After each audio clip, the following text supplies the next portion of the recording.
Hello दोस्तों, परम ज्योति पठन पाठन में आप लोगों का स्वागत है। कल डीएलएड फर्स्ट सेमेस्टर का पेपर है, तो 10 बजे से कल बाल विकास है। तो इसके लिए हम लोग बाल विकास की तीसरी और आखिरी क्लास लेकर आए हैं और जितनी ही बची हुई परिभाषाएं हैं और मोस्ट कंसेप्ट है, तो 12 से 15 नंबर इस वीडियो से आने वाला है और सभी परिभाषाओं को अच्छे से देखेंगे और इसको जल्दी जल्दी कवर करेंगे। और आप लोगों से रिक्वेस्ट है कि डीएलएड फर्स्ट सेमेस्टर वालों के साथ आप लोग इसको शेयर करिएगा और वाकई वीडियो को देखने के बाद आप लोग को ज़रूर फायदा होगा।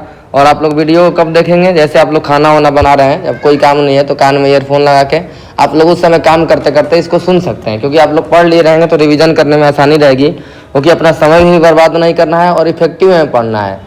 और आपको कल के पेपर के लिए बहुत ढेर सारी शुभकामनाएं। आराम से पेपर दें, ज़्यादा टेंशन न लें और अच्छे से पेपर होगा, कोई दिक्कत नहीं है।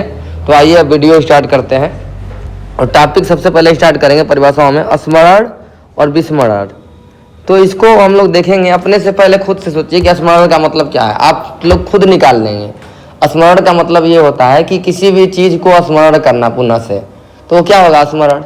और कोई पुरानी चीज़ है उसको फिर स्मरण न कर पाना, उसको क्या कहेंगे? विस्मरण कहेंगे। तो इसकी कई परिभाषाएं बनाई गई, ठीक। तो जैसे स्मरण क्या होगा, कोई घटनाएं रहेंगी जैसे पहले, तो पहले की घटना को अगर हम सीधा स्मरण नहीं कर पाएंगे तो क्या हो गया? ये हो गया विस्मरण हो गया। अगर स्मरण कर लेंगे तो उसको कहेंगे स्मरण। अगर मान लीजिए कोई भी चीज़ अगर हम लोग अधिगम कोई सीखे हैं, कोई भी कार्य सीखे हैं, अगर सीधा उसका उपयोग हम लोग नहीं कर पा रहे हैं तो इसका मतलब अधिगम उस समय नहीं हुआ, यानी हम भूल गए हैं, तो उसको क्या कहेंगे? विस्मरण। और सीधा उपयोग कर लेंगे तो उसका मतलब क्या होगा? स्मरण। तो वही सब परिभाषाओं में देखिए लिखा रहेगा। जैसे ये अर्थ लिखा है, सीखना, याद करना, पुनः स्मरण है, ठीक। तो ये परिभाषा आप लोग याद रखेंगे। हम लोग क्या कल पढ़े थे कि 90% भाग हम लोगों का अचेतन मन होता है। हर एक चीज़ें अचेतन मन में चली जाती हैं। कोई घटनाएं रहती हैं उसको अगर हम उस समय होती है तो उस समय याद रहती है, फिर अचेतन मन में चली जाती हैं। फिर कोई अगर बात होती है, कोई बात चलती है आपस में, तो फिर वो घटनाएं याद आ जाती है। तो वही लिखा है कि अचेतन मन के अनुभवों को चेतन मन में लाना, ठीक। उसको क्या कहते हैं? स्मृति कहते हैं। पहली परिभाषा हो गई। अब इसके बाद मनोवैज्ञानिकों ने परिभाषा दिया जो जो अभी हम बताए हैं। स्मरण क्या है? सीखी हुई वस्तु का सीधा उपयोग है। किसने कहा था? बुधवर्थ। तो स्मरण में देखेंगे इसमें भी आसमानी रहा है, इसमें भी आसमानी रहा है। दूसरा परिभाषा क्या है? हिलगार्ड। ये है कि एक मानसिक प्रक्रिया है, क्योंकि ये हम लोग मानसिक रूप से सोचेंगे जिसमें अतीत के सीखे गए अनुभव व कौशलों का पुनः स्मरण है। क्या? अतीत के जो हम लोग अनुभव सीखे हैं और कौशल सीखे हैं उसका क्या है? पुनः स्मरण है। दो परिभाषा हो गई। और स्काउट एक तीसरे हैं, इनका परिभाषा क्या है? एक पुनरावृत्ति है। किसकी पुनरावृत्ति? अतीत के अनुभव को। और इसके लिए ये कहा गया कि ये उसी क्रम में जागृत होते हैं जिस क्रम में पूर्व उपस्थित हो, ठीक। इसका मतलब कि स्काउट ने कहा कि जो घटनाएं रहेंगी सेम उसी क्रम में हम लोग बताएंगे, तो क्या हो जाएगा? स्काउट। ये सीखी हुई वस्तु का सीधा उपयोग हो जाएगा तो उद्वर्त। अगर सीखे गए अनुभवों का अगर हम लोग स्मरण कर पा रहे हैं, केवल ये लिखा है, तो हिटगार्ड। उसी क्रम में जागृत होंगे तो स्काउट। 3 परिभाषाएं हो गई। आपको पेपर में आएगा तो 1 या 2 आप लोग लिख देंगे, तो आपको पूरा पे पूरा नंबर देने से कोई नहीं रोकेगा, वो देंगे ही। उनकी मजबूरी हो जाएगी देना, क्योंकि आप गलती नहीं लिखेंगे, ठीक। तो आप सही सही लिखें, बस समझ जाएंगे तो लिख देंगे। इसके बाद होता है प्रकार। तो प्रकार 2 प्रकार से होता है। एक अल्पकालीन, जैसे नाम से ही पता है, अल्प मतलब कम समय के लिए। जो भी हम लोग याद करेंगे वो कम समय के लिए याद रहता है, तो इसको क्या कहेंगे? अल्पकालीन स्मृति। यह उम्र के साथ विकसित होती है। एक लाइन 13 से 17 वर्ष के आयु के बच्चों में होती है, ठीक। किसी चीज को तुरंत याद कर लेते हैं और सुना देते हैं, तो ये क्या है? तत्कालिक स्मृति है, ठीक। लेकिन अल्पकालीन स्मृति को हम क्या बदलते हैं? दीर्घकालीन स्मृति में। तो कैसे बदलेगा? ये जो लंबे समय तक रहेगी उसको कहेंगे दीर्घकालीन स्मृति। और ये कैसे बदलेगा? जब ये जो हम सीखे रहेंगे तुरंत ये सुना देंगे, इसी का अगर हम बार बार अगर अभ्यास करेंगे तो अल्पकालीन स्मृति दीर्घकालीन स्मृति में बदल जाएगी। क्लियर हो रहा है कंसेप्ट? जब बार बार अभ्यास करेंगे तो अल्पकालीन स्मृति दीर्घकालीन स्मृति में बदल जाएगी। देखिए वही लिखा होगा, जब किसी तथ्य या अनुभव को लंबे समय तक धारण किया जाता है तो दीर्घकालीन स्मृति कहते हैं, ठीक। यह घटना सूचना अनुभव का पुनः स्मरण है। अभ्यास के द्वारा अल्पकालीन स्मृति को दीर्घकालीन में बदला सकता है। लाइन याद रहेगा, अभ्यास करेंगे तो अल्पकालीन दीर्घकालीन में बदल जाएगा, ठीक। इतना हो गया क्लियर। अब इसके बाद आते हैं कि अन्य क्या हो सकता है प्रकार। तो और क्या हो सकता है अपने से लिख देंगे, बस नाम याद कर ले। रटंत, रट के याद करने वाला। सक्रिय मतलब खुद सक्रिय रह के और स्मरण कर ले, यानी प्रयास करके स्मरण करना सही ढंग से। निष्क्रिय स्मृति, बिना कुछ किए हुए भी अगर प्रयास करके स्मरण हो जाएगा तो निष्क्रिय स्मृति। तार्किक मतलब तर्क के आधार पर अगर हम कोई चीज याद करते हैं, तर्क दे देकर याद करते हैं, तर्क से, ठीक। और वास्तविक स्मृति, जब कोई चीज याद रहती है और वो भूलती नहीं है कभी भी, तो इसको क्या कहेंगे, वास्तविक स्मृति हो गया। ये अन्य प्रकार है वास्तविक जो कभी न भूले, तर्क के आधार पर तार्किक स्मृति, ठीक, ये हो गया। अब स्मृति के 4 सोपान किसने बताए हैं, तो ये वुडवर्थ ने बताए। किसने बताए हैं, 4 सोपान। तो उसने क्या कहा है कि पहले तो हम लोग स्मरण करेंगे तो इसके लिए अधिगम करना पड़ेगा, यानी यहाँ सीख लिए, अधिगम कर रहे हैं, फिर उसके बाद इसको धारण कर लिए, फिर अधिगम के बाद धारण जब हो गया, अपने अंदर आ गया, और इसका अगर पुनः स्मरण कर लिए, अगर हम लोग पुनः स्मरण कर पा रहे हैं तो ये क्या हो जाएगा, ज्ञान में बदल जाएगा। तो 4 सोपान पूछेगा, स्मृति के 4 सोपानों को लिखिए। तो पहला क्या है, अधिगम, अधिगम के बाद क्या होगा, धारण, धारण के बाद फिर पुनः स्मरण कर लेंगे, और वो क्या बदल जाएगा, ज्ञान में बदल जाएगा, हो गया। अब स्मृति के प्रभावी कारण क्या है, स्मृति के प्रभावी कारण क्या है, जब कोई भी चीज कब आप स्मरण कर पाएंगे, या आप TLM का प्रयोग करके आपको बताया जाए, या आपको विषय वस्तु सरल बताया जाए, या आपको प्रेरित किया जाए, रुचि का भावना का विकास किया जाए। देखिए, शारीरिक और मानसिक स्वास्थ्य ये सही रहना चाहिए, तब स्मृति आपकी अच्छी होगी। प्रेरणा होना चाहिए, यानी अभी प्रेरित व्यक्ति जल्दी सीखता है और लंबे समय तक धारण करेगा। इसमें रुचि होगा, वो भी रुचि लेकर, इंटरेस्ट लेकर ध्यान से पढ़ेगा कोई भी चीज को। संबद्धता, अतीत की घटनाओं को संबद्ध कर इतिहास का आनंद देना, ठीक, ये हो गया। स्मरण विधि से करना, शिक्षक के व्यवहार भी अगर अच्छा व्यवहार करेगा, अगर वातावरण अच्छा रहेगा तो स्मरण अच्छा होगा। इतना हो गया, पहला टॉपिक अब अच्छे से क्लियर हो गया होगा स्मरण का। अब देखते हैं विस्मरण। विस्मरण मतलब सीखी हुई वस्तु का उपयोग न कर पाना, या हम लोग धारण करना चाह रहे हैं, जैसे अधिगम किए, ठीक, फिर धारण हो गया, लेकिन ये अगर यहाँ पे स्मरण नहीं कर पाएंगे, धारण में हम लोग असफल हो जाएंगे, तो इसको क्या कहा जाएगा, विस्मरण। इतना हो जाएगा। याद की गई चीजों को, अनुभवों को, सूचनाओं को भूलना ही क्या है, विस्मरण है। यानी इसको कह सकते हैं कि धारण की असफलता, यानी धारण न कर पाना किसी भी चीज को, क्या है, विस्मरण है। इतना याद हो जाएगा। इसके मनोवैज्ञानिकों ने परिभाषा दी है। ड्रेवर ने कहा है कि प्रयास करने के बाद भी, वही दिया गया है ना, आप पूर्व अनुभव का स्मरण नहीं कर पाते हैं, असफल हो जाते हैं, तो क्या हो जाएंगे, ड्रेवर के अनुसार।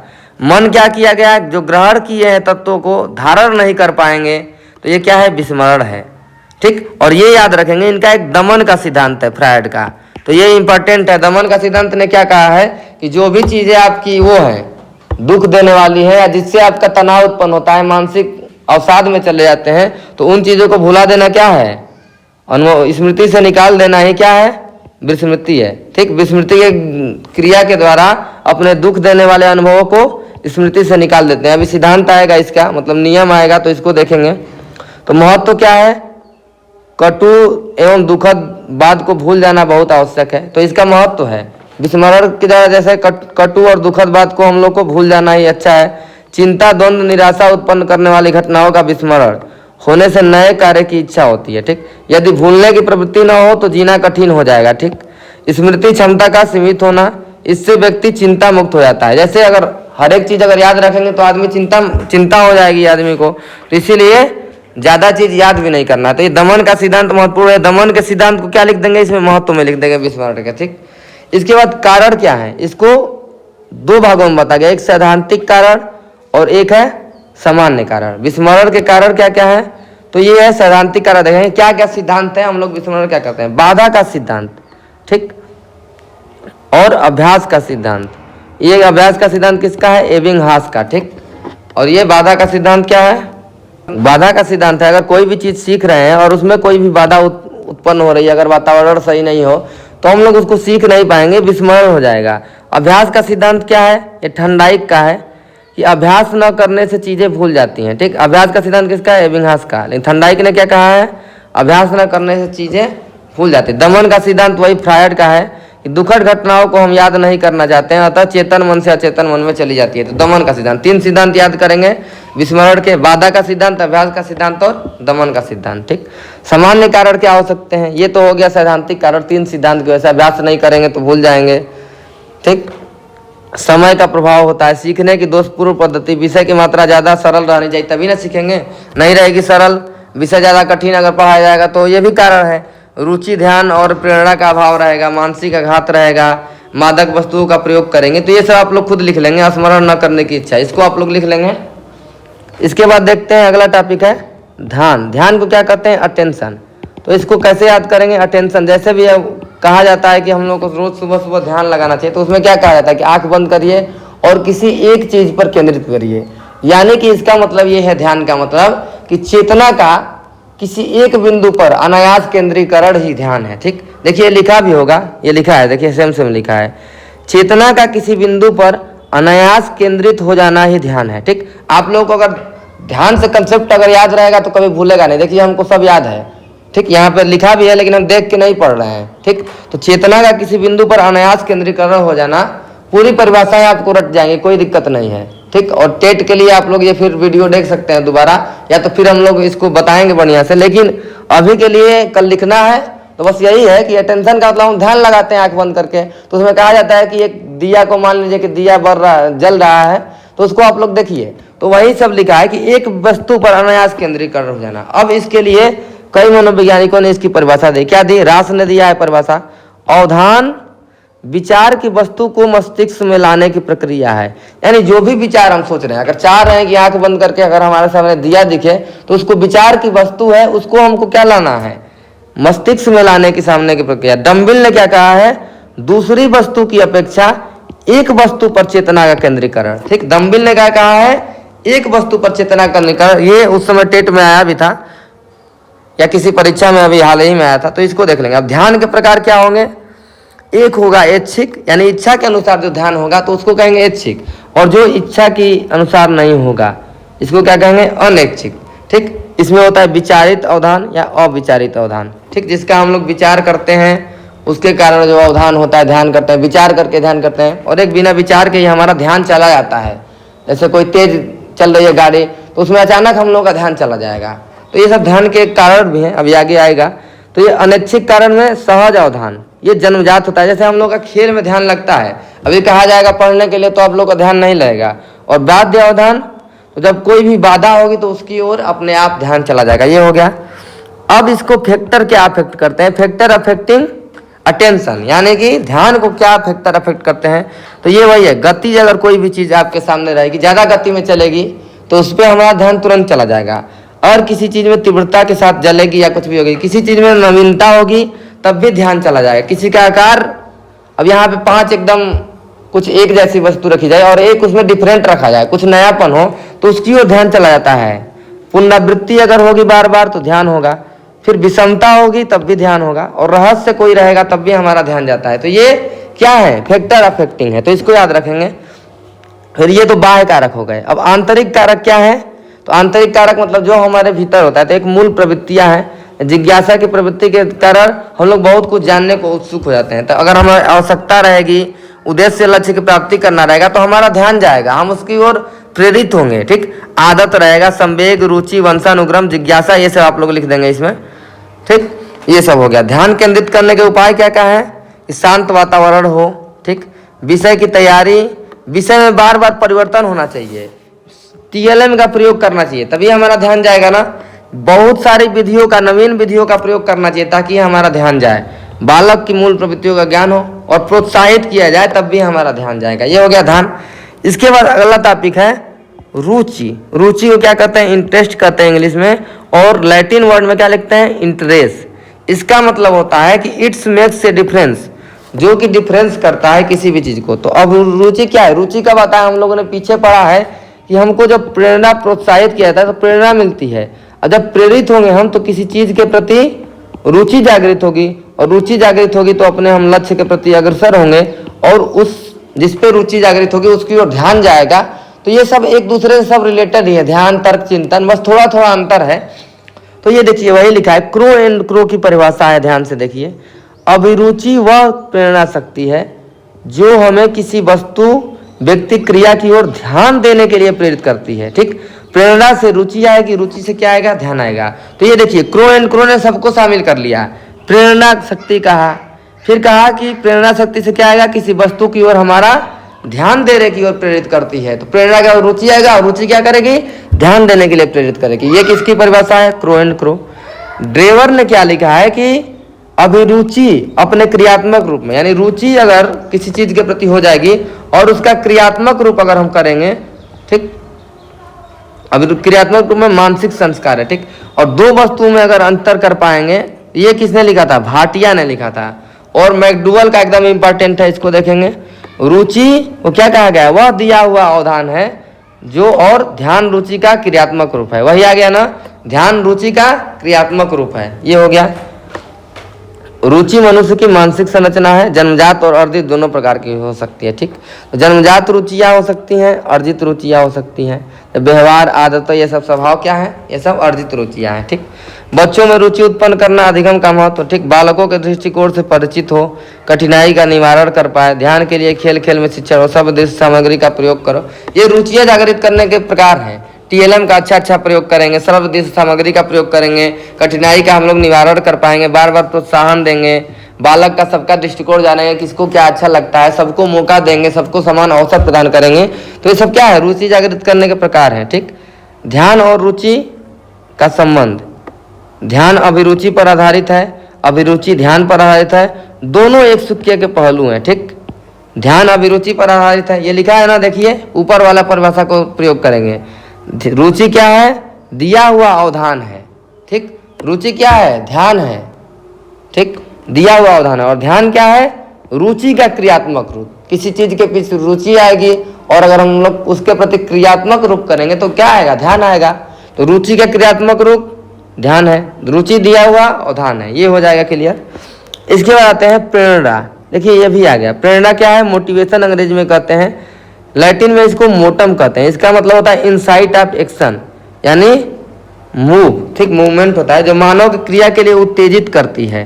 ठीक, प्रेरणा एक संक्रिया है जो मानव को क्रिया करने के लिए क्या करती है, उत्तेजित करती है, सक्रिय करती है। जैसे प्रेरित व्यक्ति हो जाएगा तो उस क्रिया के प्रति क्या हो जाएगा, उत्तेजित हो जाएगा, उसको करने के लिए क्या हो जाएगा, सक्रिय हो जाएगा।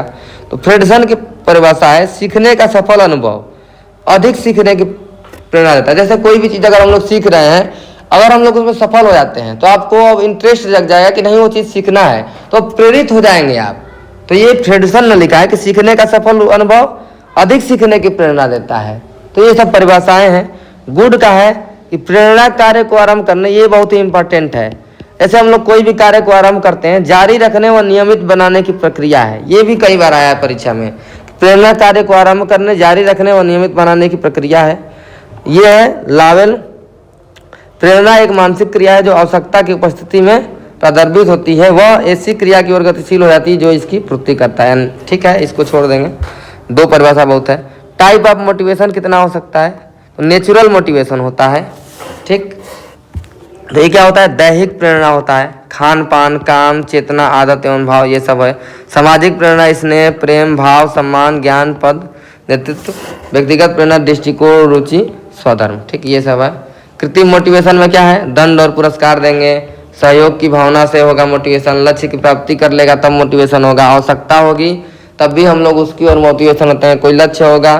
ठीक, फल का ज्ञान एंड अभिप्रेरणा, भाग लेने का अवसर देंगे तब भी हम लोग मोटिवेट होंगे, उत्साहित करेंगे तब भी हम लोग मोटिवेट होंगे। तो ये क्या है, कृत्रिम मोटिवेशन। और प्राकृतिक में क्या है, खाना खाने के लिए मोटिवेट, ये खाना, पानी, काम, चेतना, इन सब के लिए, ये सब नेचुरल मोटिवेशन है। दैहिक प्रेरणा जो शारीरिक है, सामाजिक मतलब ये सब स्नेह, प्रेम, या इसको भावात्मक भी कह सकते हैं, और व्यक्तिगत मतलब दृष्टिकोण, रुचि, ये सब है। तो इससे भी प्रेरणा आती है। तो नेचुरल और कृत्रिम को याद रखेंगे, और कृत्रिम वाले में दंड, पुरस्कार, सहयोग, जिससे भी वो प्रेरित हो, इन सबको इसमें लिख देंगे कृत्रिम मोटिवेशन में। ठीक, जैसे खान पान में तो हमेशा आदमी खाने के लिए मोटिवेट रहता है, कुछ मिलेगा तो हमेशा आप लोग मोटिवेट ही रहेंगे। तो ये सब दैहिक प्रेरणा है, सब आप लोग देख लेंगे। तो importance of motivation in education. ठीक, तो सीखने का आधार क्या है, प्रेरणा है। प्रेरणा से क्या होगा, हम लोग लक्ष्य प्राप्ति की ओर होंगे, चरित्र निर्माण होगा, ध्यान आएगी, रुचि आएगी। क्या बताए थे, प्रेरणा जहाँ आएगा ध्यान, रुचि। मानसिक ये है, ठीक, मानसिक क्रियाएं हैं, पाठ्यक्रम, अनुशासन, अध्यापन विधियाँ। ठीक, ये है सीखने का आधार प्रेरणा है। बाल व्यवहार में परिवर्तन होगा, तो ये इंपॉर्टेंस है, यह सब आप लोग लिख लेंगे।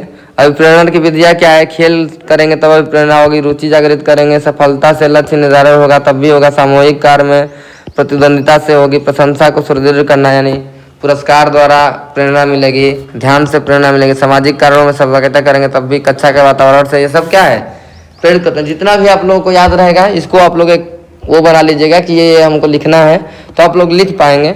इसके बाद आते हैं संवेगात्मक विकास से। संवेग किसको कहते हैं, ये कल बताया कि गया था कि इमोशन के, ठीक, आंतरिक भाव का बाह्य प्रकाशन, ये इमो वीर से मिलकर बना है, जिसका नाम उत्तेजित था। तो इसको हम लोग को ने कल देखा था।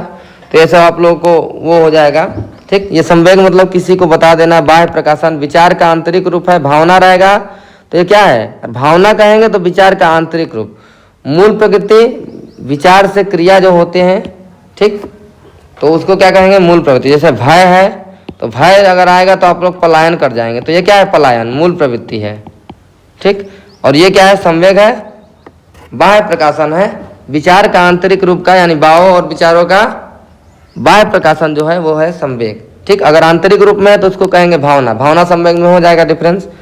भावनाओं का बाह्य प्रकाशन संवेग कहलाता है। ठीक, वुडवर्थ ने क्या कहा है, संवेग किसी वस्तु को गति में आने की स्थिति को कहते हैं व्यक्ति की। तो इस संवेग की विशेषताएं कल पढ़े थे। जन्मजात होते हैं, सार्वभौमिक होते हैं, शरीर में परिवर्तन आ जाता है, संवेग तीव्र बढ़ता है, बुद्धि कम होती है, ये बुद्धि वाला कल बताया गया था। संवेग की अभिव्यक्ति व्यक्तिगत होती है, यानी क्रोध एक व्यक्ति को आएगा, दूसरे व्यक्ति को क्रोध आएगा, तो दोनों लोग अलग अलग क्रियाएं करेंगे, दोनों लोग एक जैसी क्रियाएं नहीं करेंगे, सबका अलग अलग व्यक्तिगत वो है। ठीक, कोई जैसे अगर भिखारी को देखकर कोई दया आ जाएगा तो कुछ दे देगा, कोई उसी में भगा देगा, तो सबका संवेग अलग अलग तरह से है। तो ये लिखा है एग्जाम्पल, ये अस्थाई होती है, अस्थाई होती है। ठीक, फिर आता है, फिर खत्म हो जाता है, फिर इसके बाद ये सब हो गया था कल। ठीक, ये पढ़ेंगे कि विलियम मैकडूगल ने 14 संवेग, फ्रायड ने 2, ये बताया गया था। और ये उत्तेजना नामक संवेग पाया जाता है जन्म के समय, और वाटसन ने 3 संवेग, भय, क्रोध और प्रेम, ये कल बताया गया था। हम लोग सृजनात्मकता, ये बहुत ही इंपॉर्टेंट टॉपिक है सृजनात्मकता, तो इसको देखेंगे। सृजनात्मकता का मतलब है 2 चीज याद रखेंगे। सृजन मतलब कोई भी चीज निर्माण करना, रचना करना, यानी ऐसी रचना करना जिसमें नवीनता हो, यानी कि मौलिकता हो, नवीनता हो या नमीयता हो, इसको तीनों में से कोई एक वर्ड लिखेंगे। मतलब नयापन हो और उसका उपयोग भी हो पाए, तो इसको क्या कहेंगे, सृजनात्मकता, यानी उसकी उपयोगिता भी हो और कुछ में नयापन हो। तो यही लिखा है। जैसे कि पहले अगर मार्कर अगर बाजार में है तो हम लोग को क्या सृजनात्मकता मतलब क्या है, एक नया मार्कर बनाएंगे जो इससे भिन्न होगा और बिल्कुल इसका नया काम होगा और इसको हम लोग उपयोग कर पाए। ये कॉपी पेस्ट ना हो कि जैसा पहले बन रहा है वैसा ही बनाए, तो ये इसको कहें क्या, मौलिकता होना चाहिए, नयापन होना चाहिए सृजनात्मक मतलब। फिर दूसरा चीज क्या है, क्या इसका उपयोग हो रहा है, यदि उसका उपयोग हो रहा है तो ये क्या है, सृजनात्मकता है। इतना याद हो गया, नयापन और उसका उपयोग, 2 चीजें है सृजनात्मकता में। तो जेम्स डेवर ने लिखा है कि नवीन रचना और नवीन उत्पादन में क्या होती है, सृजनात्मकता। और क्रो एंड क्रो ने क्या लिखा है कि मौलिकता के परिणामों को अभिव्यक्त करने की मानसिक प्रक्रिया है। तो ये 2 आप लोग को डिफिनेशन एक भी लिख देंगे तो हो जाएगा, जेम्स डेवर एंड क्रो। अर्थ वही है। और इसका तत्व क्या है, धारा प्रवाह होना चाहिए, यानी अगर कोई समस्या करे, प्रश्न करे तो तुरंत आपको प्रत्युत्तर जो दे पाए, उसमें क्या कहेंगे, सृजनात्मकता है। फिर उसके बाद विविधता होनी चाहिए, मौलिकता यानी नयापन होना चाहिए। फिर कोई भी चीज़ अगर विस्तार करने को आए तो आप लोग उसका विस्तार कर पाएँ, वर्णन कर पाएँ। ठीक, पुनः परिभाषीकरण, किसी भी चीज़ को पहले से परिभाषित है उसको अपनी परिभाषा एक बना देना, इसको क्या कहेंगे, पुनः परिभाषीकरण। संवेदनशीलता हो, लचीलापन हो, उत्तर देने में के बाद संशोधन कर सकते हैं, यानी अपना खुद वो फीडबैक दे सकते हैं कि क्या गलत है क्या सही है, उसमें फिर संशोधन भी कर सकते हैं गलती है तो ये सृजनात्मकता का तत्व है। प्रकृति क्या होती है इसकी, जन्मजात और अर्जित दोनों होती है। बुद्धि से इसका धनात्मक संबंध है, यानी कहा गया है कि जिसकी बुद्धि अधिक होगी वो हो सकता है कि ज़्यादा सृजनात्मक हो, तो इसका धनात्मक संबंध है। शैक्षिक उपलब्धि से इसका नकारात्मक संबंध है। ये जरूरी नहीं है कि जो खूब नंबर पा रहा है वो सृजनात्मक ही होगा या नयापन ही होगा कि वो नया कुछ खोज कर देगा या कुछ कर देगा, तो ये जरूरी नहीं है, तो इसका नकारात्मक संबंध होता है। सृजनात्मकता अपसारी चिंतन को कहते हैं। अपसारी चिंतन को याद करेंगे कि एक चीज के बारे में कई दृष्टिकोण में सोच पाना, तो इसको याद करेंगे, ये विकल्प में आ सकता है। सृजनात्मकता मतलब होता है अपसारी चिंतन, अपसारी लेंस की तरह होता है। ठीक, तो इसको याद करेंगे, यानी एक चीजों के बारे में, एक सेम क्वेश्चन के बारे में कई दृष्टिकोण अपना रखना, ये क्या है, अपसारी। अपसारी और उपसारी होता है एक। ठीक, उपसारी में क्या है, कई चीजों के बारे में एक ही दृष्टिकोण, कोई भी चीज पूछी जा रही है तो ये क्या है, उपसारी। तो इसमें सृजनात्मकता नहीं होगी। सृजनात्मकता के लिए अपसारी चिंतन, ये याद रखेंगे, ये हर एक जगह था, चाहे टेट हो, सुपर टेट हो, कहीं भी हो, ये बहुत ही इंपॉर्टेंट क्वेश्चन है, तो इसको नहीं भूलेंगे। ठीक, ये महत्वपूर्ण क्या है, बॉयज एंड गर्ल लिखा है, यानी कि सृजनात्मकता बॉयज और गर्ल से इफेक्ट नहीं करता है, सब में किसी में भी समान रूप से हो सकती है सृजनात्मकता। ये जरूरी नहीं है कि बॉयज हैं तो इसमें ज़्यादा होगी, गर्ल्स हैं तो ज़्यादा होगी, ये कोई बात नहीं है। फिर ये वही लिखा है, नवीनता, उपयोगिता और मूर्त अमूर्त शाब्दिक अशाब्दिक चिंतन कर पाए तो सृजनात्मकता होगी। ये सार्वभौमिक होती है, यानी हर एक जगह होती है। ठीक, बालक की विशेषताएं क्या है जो सृजनात्मक होते हैं? वो आत्मविरोधी होते हैं, यानी बाहर से हंसमुख होंगे और अंदर से गुमसुम रहेंगे और अपने ही कार्यों का विरोध करेंगे। जो कार्य गलत नहीं होगा, सही नहीं होगा, उसका विरोध करेंगे, अपना ही विरोधी, आत्मविरोधी। ये क्या होंगे? ये कल्पनाशील होते हैं और दिवा स्वप्न वाले होते हैं, यानी कि जो सृजनात्मक होते हैं वो दिवा स्वप्न देखते हैं और सकारात्मक स्वप्न देखते हैं और कल्पनाशील होते हैं। यानी कि सृजनात्मक बालक कल्पनाशील होते हैं, लेकिन ये नहीं कहा जा सकता कि जो कल्पना करते हैं वो सृजनात्मक ही होंगे, ये जरूरी नहीं है। ये बात याद रखिएगा कि ये कल्पनाशील तो होते हैं, जो सृजनात्मक होंगे उनमें कल्पना करने की तो क्षमता होगी, लेकिन जो कल्पना करते हैं वो जरूरी नहीं है कि वो नया खोज ही कर दें। जैसे आप लोग कल्पना करते हैं किसी चीज के बारे में सोचते हैं, अमूर्त चिंतन, जरूरी नहीं कि वो खोज ही करने वाले हैं कि खोज कर ही देंगे, तो ये जरूरी नहीं है। लेकिन सृजनात्मक बालक खोज करेंगे तो कुछ सोच के करेंगे, अमूर्त चिंतन कर पाएंगे, तो वो कल्पनाशील होते हैं। ये आ गया समझ में? यानी ये दृढ़ निश्चयी होते हैं। ठीक, ये बालक संवेदनशील होते हैं, अपरंपरावादी होते हैं, जो परंपरा चली आ रही है उस पर विश्वास नहीं करते, अपना खुद का इनका मेथड और कुछ भी निकाल सकते हैं। साहसी होते हैं, बहुमुखी प्रतिभा के धनी होते हैं, परिश्रमी होते हैं, सब लिख देंगे। दूरदर्शी होते हैं, ये सब विशेषताएं हैं। मौलिकता होती है, जिज्ञासा और रुचि होती है, बुद्धि लब्धि बढ़िया होती है। ठीक, समायोजनशीलता होती है, किसी भी चीज के पीछे वो समायोजन कर पाएंगे। तो इतना है, 15 है, 5-6 आराम से लिख लेंगे। ये कल्पना वाला इंपॉर्टेंट है, दृढ़ निश्चयी लिख ही लेंगे। तो ये हो गया। ये देखिए, लड़कों में ज्यादा, लड़कियों से, छोटे परिवार में, बड़े परिवार से, शहरों में, गाँव से, लास्ट बच्चे पहले बच्चे से। ये ऐसा कहा गया है, लेकिन ऐसा होता नहीं है। ये पूछेगा तो ऐसा नहीं है। अब इसके बाद आते हैं कल्पना। ठीक, कल्पना क्या होती है? रचनात्मक होती है, वही है ना, परंतु आवश्यक नहीं है कि सृजनात्मक हो। देखिए, वही चीज लिखा है कि जो सृजनात्मक व्यक्ति हैं, बालक हैं, वो उसमें कल्पना तो होगी, लेकिन कल्पना जरूरी नहीं है कि सृजनात्मक होती है, ये रचनात्मक तो होती है। ठीक, ये वही लिखा है, किसी वस्तु की अनुपस्थिति में उसका नए रूप में मानसिक चिंतन करना, यानी अमूर्त चिंतन करना। क्या है? यानी उसकी अनुपस्थिति में जो हम लोग अमूर्त चिंतन करते हैं, जो चीज हमारे सामने नहीं उसके बारे में सोचते हैं, उसको क्या कहेंगे? कल्पना कहेंगे। इतना आ गया। वही लिखा है, कल्पना वह शक्ति है जिसके द्वारा हम अपनी प्रतिमाओं का नए रूप में प्रयोग करते हैं। और मैकडूगल का ये है कि दूरस्थ वस्तुओं के संबंध में चिंतन। ये पूछा जा सकता है क्योंकि छोटे परिभाषा ही पूछेगा आप लोगों से, इतना बड़ा वो नहीं लिख के देगा पेपर में। तो कल्पना दूरस्थ वस्तुओं के संबंध में चिंतन है, तो ये मैकडूगल का है। अब कल्पना 2 प्रकार से होती है। पुनरुत्पादक, ये क्या है कि जैसे पहले की घटनाएं हैं या पहले के जो चीज है, पुराने अनुभव उसी क्रम में जागृत होते हैं, पुरानी कहानी उसी रूप में जागृत होगी, तो क्या होगा?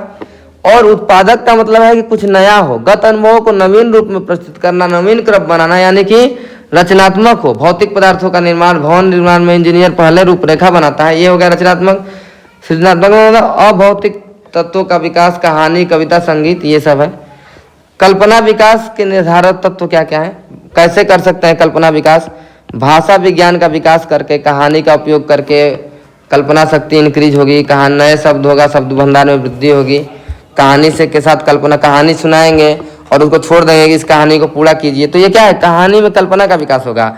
अभिनव और कार्य भूमिका इन सब में होती है। कविताओं में कल्पना का वो होता है। चित्रकारी जो करते हैं, तो स्थानिक चिंतन आप लोग को याद है ना, तो स्थानिक चिंतन किसमें होता है? जो कल्पना करते हैं, यानी कि संगीतकार हो गए, जो गाना लिखते हैं, ये सब, सिनेमा, रेडियो, टेलीविजन, ये जन माध्यम हो गया। संगीतकार हो गए या चित्रकार हो गए, ये सब कल्पना करके ही चित्र बनाते हैं ना, उनके सामने वस्तुएं नहीं होती, तो ये हो जाए कल्पना का विकास। वही सब लिखा है, भाषा विकास। ठीक, तो ये सब छोड़ दीजिए। अब इसके बाद आते हैं चिंतन और तर्क, यही सब है, 2 चीजें। तो ये सब क्या है? एक मानसिक प्रक्रिया है जिसमें कल्पना, तर्क, ध्यान, संवेदना आदि का समावेश होता है। तो चिंतन में क्या होता है? मानसिक प्रक्रिया है। हम सोचते हैं तो उसमें कल्पना भी आएगी, तर्क भी करेंगे, किसी वस्तु पर ध्यान भी देंगे, और संवेदना आदि का समावेश होता है। ठीक, तो ये चिंतन कब आता है? कंसेप्ट समस्या से आता है। जब समस्या का समाधान करना रहेगा तो उसके लिए हम लोग क्या करेंगे? चिंतन करेंगे। देखिए, वही लिखा है, समस्या के लिए क्या है? विचार, समाधान के लिए आएगा, तो चिंतन हम लोग आरंभ करते हैं। ठीक, जब समस्या समाप्त होती है तो चिंतन समाप्त हो जाता है। ठीक, जब समस्या आएगी तो उसके साथ ही चिंतन आएगा, समस्या समाप्त तो चिंतन समाप्त। इतना हो गया। चिंतन एक मानसिक प्रक्रिया है जो समस्या के साथ प्रारंभ होती है और अंत तक चलती है। इतना लिख लेंगे आप। ठीक, चिंतन मतलब समस्या के साथ आती है, समस्या के साथ खत्म हो जाती है। चिंतन से वास्तविकता का पता लगता है, यह विज्ञान को जन्म देती है। ठीक, याद करेंगे, कल्पना, अनुमान लगाएंगे। तो वैलेंटाइन का परिभाषा देखते हैं। चिंतन का प्रयोग उस क्रिया के लिए किया जाता है जिसमें श्रृंखलाबद्ध विचार किसी लक्ष्य और उद्देश्य की ओर अविराम गति से प्रभावित होते हैं। तो इसमें लक्ष्य का होना जरूरी है, यानी लक्ष्य मतलब समस्या। तो समस्या के लिए जब हम चिंतन करेंगे तो श्रृंखलाबद्ध विचार उसी क्रम में जागृत होंगे, उसके लिए, लक्ष्य के लिए जागृत होंगे। तो ये क्या है? वैलेंटाइन। गैरेट ने क्या है? ये रसपूर्ण व्यवहार है। जब हम सोचेंगे तो हम क्या सोच रहे हैं केवल हम ही जानते हैं, हम चिंतन कर रहे हैं। तो ये रसपूर्ण व्यवहार होता है जिसका सामान्य रूप से प्रतीकों, बिंबों, विचारों, प्रत्ययों का प्रयोग होता है। ठीक। मानसिक क्रिया का ज्ञानात्मक पहलू है। ठीक, ये मानसिक क्रिया है। तो यही लिखा है, ज्ञानात्मक क्रिया है, प्रयत्न करना पड़ता है, उद्देश्य पूर्ण की ओर होता है। ठीक, इसमें दिवा, स्वप्न और कल्पना का कोई स्थान नहीं होता, समस्या समाधान होता है चिंतन में। ठीक, चिंतन के उपकरण क्या क्या है? प्रतिमाएं का उपकरण ये होता है, प्रत्यय हो गया, प्रतिक्रिया चिन्ह हो गया, भाषा चिन्ह होता है। तो स्मृति, प्रतिमा, कल्पना, प्रतिमा वस्तु, व्यक्ति या विचार से होती है। चिंतन में इसी को आधार बनाता है। ठीक, प्रत्यय मतलब वही हाथी को देखकर हाथी का चित्र दिमाग में आ जाना, ये क्या है? प्रत्यय है। प्रतिक्रिया चिन्ह प्लस माइनस गुणा भाग से स्पष्ट होता है क्या करना है। जैसे ये चिन्ह रहेगा, जैसे प्लस का चिन्ह है 2 + 3, तो हमको पता है कि जोड़ना है, तो ये प्रतिक्रिया चिन्ह है, यानी चिन्ह का देख के प्रतिक्रिया करना। प्रत्यय मतलब कोई प्रत्यय हमारा दिमाग में बन जाता है और वो लाइफ लॉन्ग रहता है। जैसे हाथी का देखकर हमको हाथी का चित्र आ जाता है दिमाग में, कुत्ते को देखकर कुत्ते, हमको पता चलता है कि ऐसा होता है। भाषा से चिंतन में मदद मिलता है और फार्मूला से क्वेश्चन सॉल्व करने में मदद मिलता है। ये भी क्या है? चिंतन के उपकरण और साधन है। फार्मूला, भाषा, प्रतीक चिन्ह, प्रत्यय और प्रतिमाएं। ठीक, अब टाइप ऑफ थिंकिंग कितने प्रकार से हो सकती है?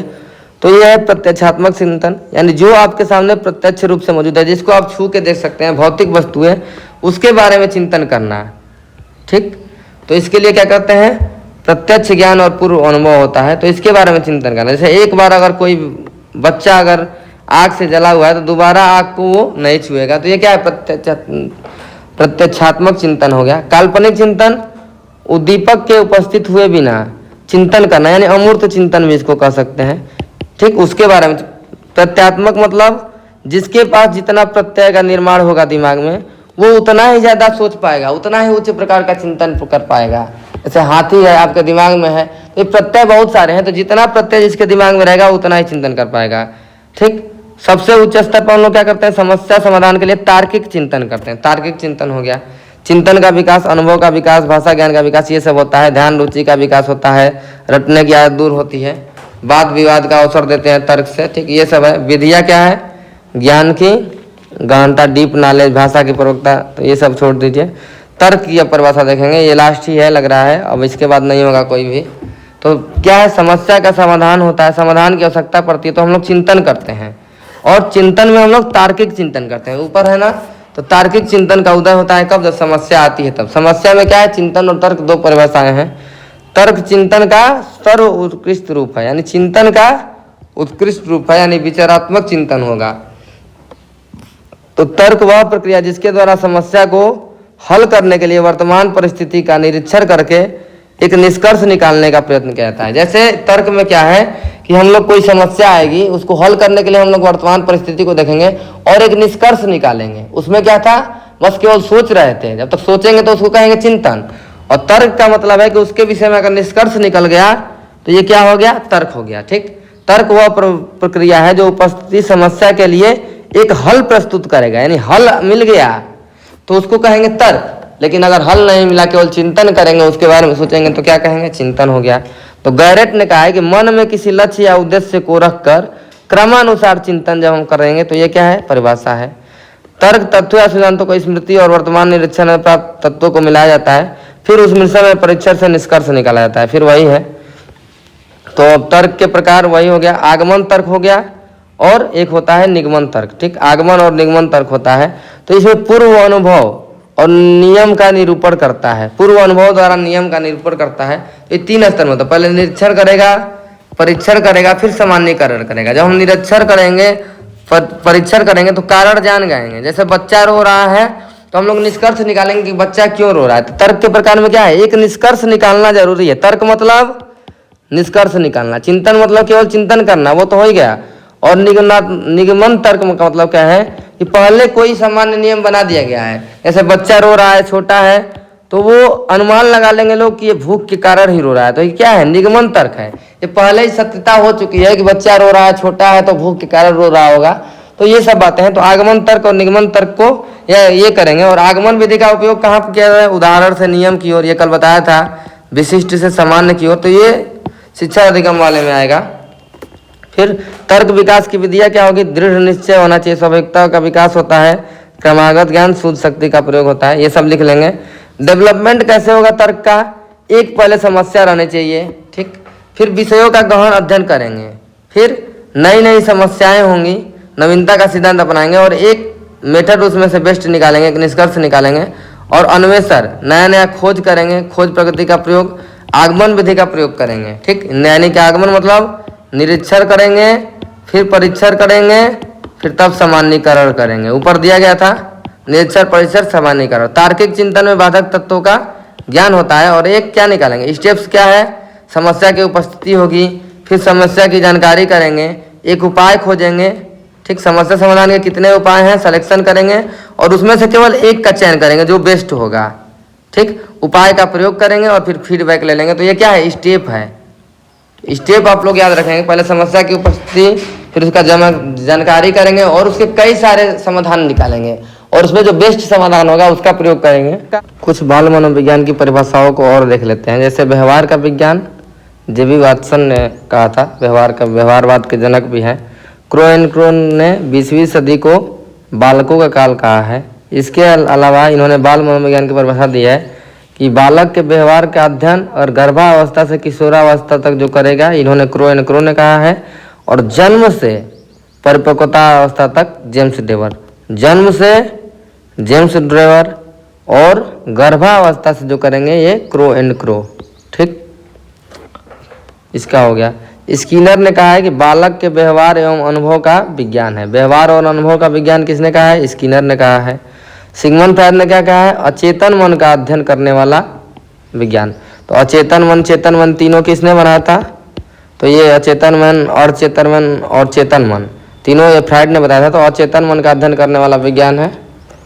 तो ठीक है, अब लगता है कि तीनों वीडियो से आप लोगों का पूरा सिलेबस अब कवर हो गया है और इसी में से आप लोग क्वेश्चन आएंगे और इसको अगर बढ़िया से लिख देंगे तो आएगा। सीधा सीधा आप दे देगा परिभाषा इसको क्या कहते हैं, तो अब सबको आप समझ गए होंगे।